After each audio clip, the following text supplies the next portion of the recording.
السلام عليكم ورحمة الله تعالى وبركاته. أيها الإخوة الكرام، استمعوا إلى هذا الحديث جيدا. عن أبي كبشة الأنماري رضي الله تعالى عنه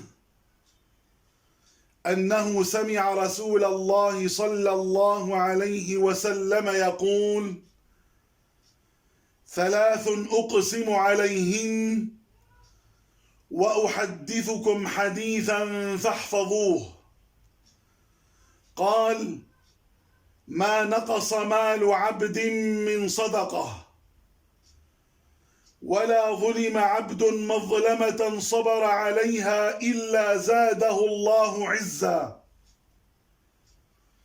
ولا فتح عبد باب مسألة إلا فتح الله عليه باب فقر. وأحدثكم حديثا فاحفظوه.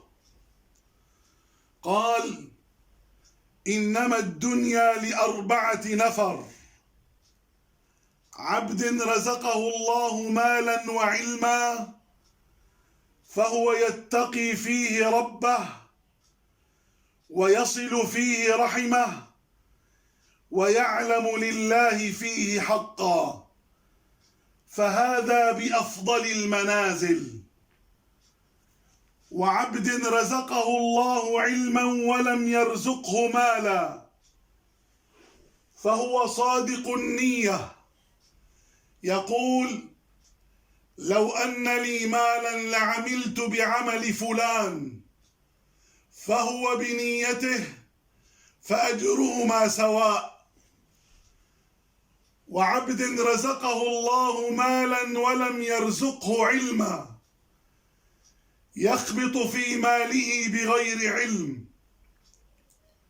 ولا يتقي فيه ربه ولا يصل فيه رحمه ولا يعلم لله فيه حقا، فهذا بأخبث المنازل.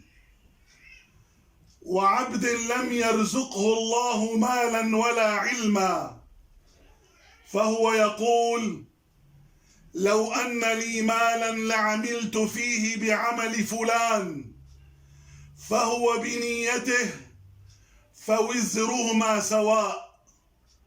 رواه الترمذي وابن ماجه، وقال الترمذي: حديث حسن صحيح. أسمعتم أيها الإخوة؟ أسمعتم إلى هذا الحديث؟ نفعني الله وإياكم بما سمعنا، وجعلني وإياكم من أهل الصنف الأول الذي هو بأفضل المنازل، وجعلني الله وإياكم من الذين يستمعون القول فيتبعون أحسنه. والحمد لله رب العالمين، والسلام عليكم ورحمة الله تعالى وبركاته.